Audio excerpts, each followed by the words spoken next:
Hi. In this video, we are going to discuss the first 3 things to do when you decide that you are interested in waking up from the dream of separation. If you've decided that awakening and realization is what you're interested in, then I want to give you 3 pointers that can get you started if the spiritual marketplace, the spiritual community is just too confusing. There's so much available online and different types of pointings, different types of teachings. It can be intimidating to even know where to start. So I just want to give 3 principles or 3 simple and practical things that you can do to get this process underway. So the number 1 thing to do to start the process of awakening is quite profound, although it may not sound like a big deal. That is, acknowledge that this is the most important thing to you. Acknowledge it at least within yourself. You don't necessarily have to say that to anybody else. Somewhere inside, it's important to recognize that this is my heart's longing. This is what I'm most interested in. The most interesting thing to me is living truth. The most interesting thing to me is shedding all the layers of inauthenticity and identity and learned social conditioning and find out what's real. I want to come in contact with unfiltered reality and live it. Now, I wouldn't take this acknowledgement lightly.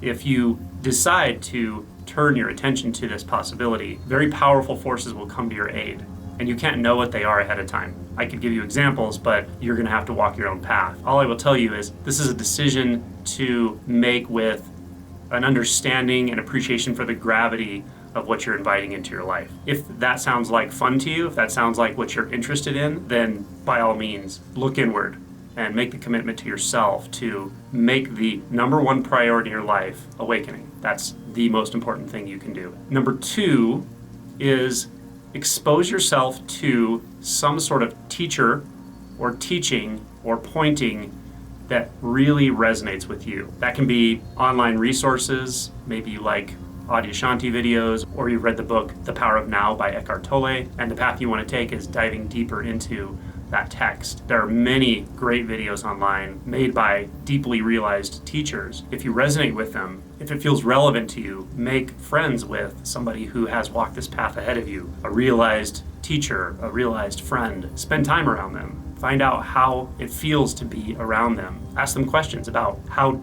they experience self, how they experience the sense world, how they experience thoughts and emotions. You have every right to investigate this, and there are many, many good resources now that can point you in the right direction. So find something, find someone that you really resonate with that seems to point past the conditioned experience of being you into the unconditioned experience of whatever comes beyond you, whatever comes beyond this seeming moment in time, this seeming moment in space, this seeming separate body and mind.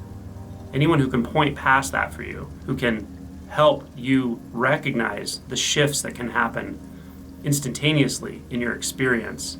Perhaps if it feels relevant to you, develop a relationship or a formal teacher-student agreement with a teacher, a Zen teacher, a Dzogchen teacher, an Advaita teacher. Anyone you feel has the ability to truly and authentically point you past your conditioned experience. The third thing you can do to start this process of awakening and get it underway also happens to be something that will carry you a long way down this path.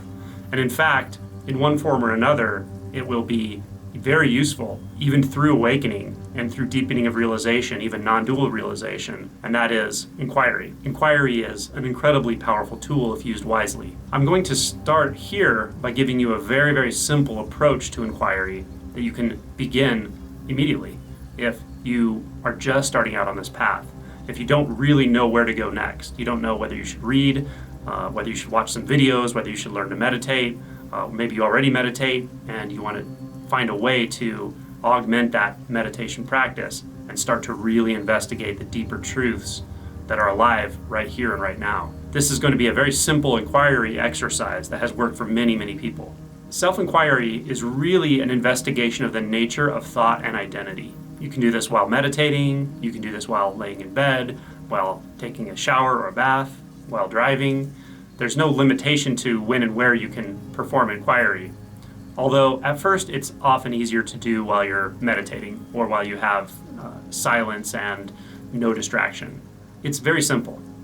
We simply become aware of the thoughts that are moving through our mind. Whatever the next thought is, just notice it. And often the thought is something about practice. It feels like a thought about me. It feels like my thought. It doesn't necessarily always feel like a thought because we are identified with it often. So there might be a simple thought like, I'm not sure if I'm doing this right.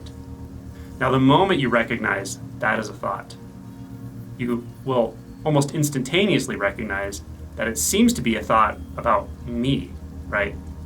I'm not sure if I'm doing this right. The thought wasn't, Joe isn't sure if he's doing this right.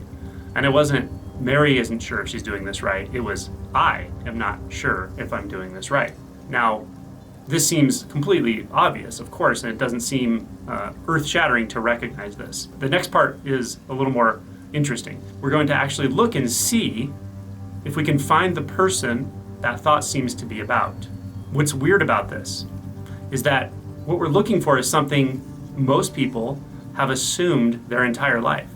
They've assumed it's there and strangely haven't actually gone to look for it.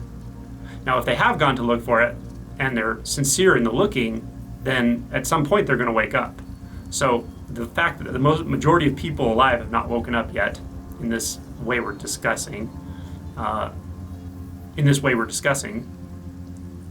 demonstrates that most people actually don't look for evidence for who or what they are, or what they're referring to in the thought, when they seem to be thinking the thought, I don't know what I'm doing, or I'm not sure if I know what I'm doing. Okay? So I kind of said all of that to drive the point home that this is a different kind of looking than we're used to. There's something about the momentum of the mind that actually keeps us from looking this way. It keeps us kind of leapfrogging from thought to thought to thought without paying attention to what we're doing, without recognizing the fact that we're actually kind of jumping over gaps that we don't notice. So when you just consider a single thought like, I'm not sure I know what I'm doing right now, and you recognize it as what it is, it's one thought right here. It arose out of who knows what. It's going to disappear into who knows what at some point, right? But for the moment, there's a thought that says, I don't know what I'm doing right now.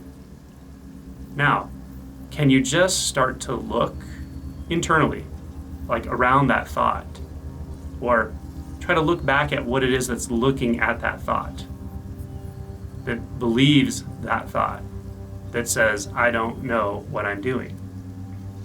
Can you find the one that thought refers to? You may notice that the mind goes quiet. And you may notice that that becomes uncomfortable, or you may not. For some people, this becomes uncomfortable very quickly.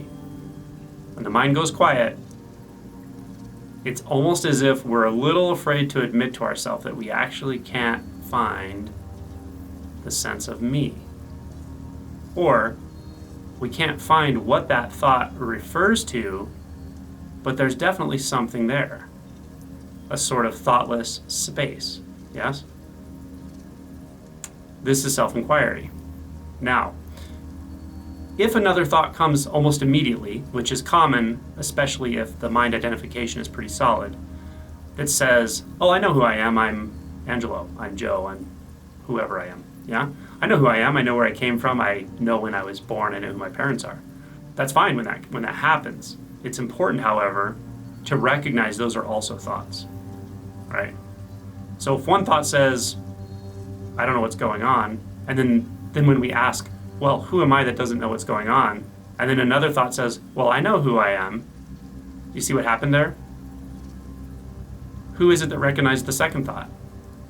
Who is it that was there before the first thought, noticing the first thought, looking around to find out who the first thought is about, and then is also there when the second thought suddenly grabs the attention?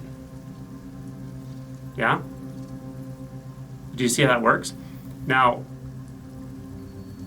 Again, watch for successive thoughts. Watch for more thoughts that just start to explain what's happening. Well, I know how the mind works. I know how the brain works. It's neurotransmitters, it's neurons, etc., etc.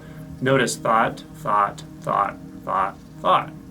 Now turn back around and ask yourself, who are all these thoughts about? Who are these thoughts referring to? Can I find the one that is aware of these thoughts?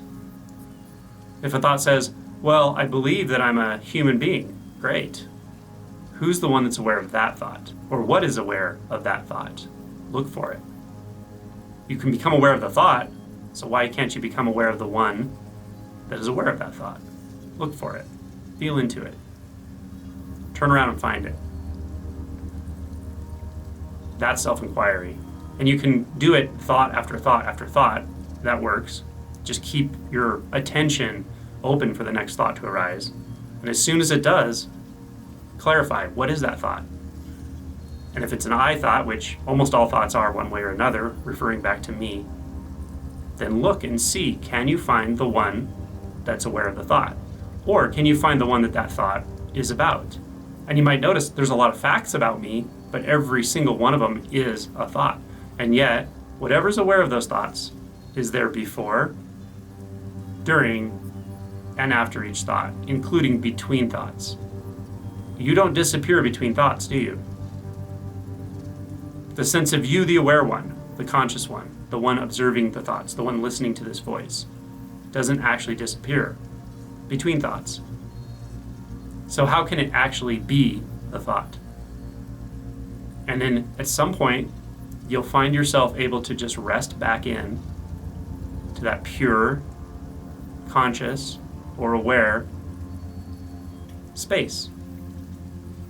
And it may be pretty obvious that that space is I. The sense of I, the sense of I am. Because what else could it be? The thoughts are all saying, I am this, I am that, I'm confused, I'm smart, I'm happy, I'm sad, I'm male, I'm female, I was born at this time, I was born in this year, this is my parent. That's what the thoughts are saying, yeah?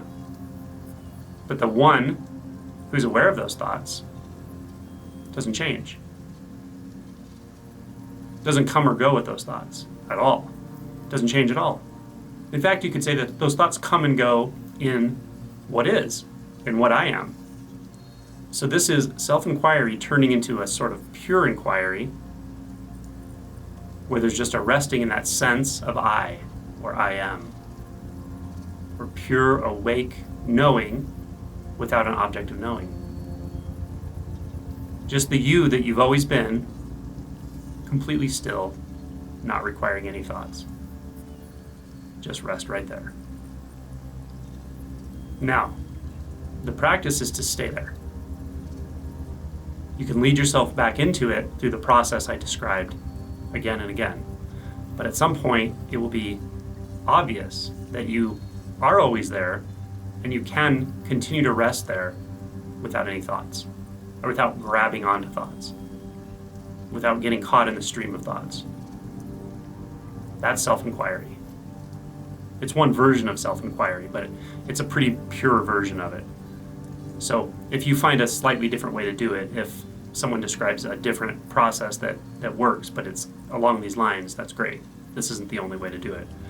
If you want more information about inquiry and self-inquiry for awakening, you can always check out my book, Awake, It's Your Turn. I go into a lot more detail than this in the book, and people have found it pretty helpful. So good luck, and let me know what you thought of this talk, if you have any questions or you want to hear me expand on any aspect of what I talked about today. Have a great day.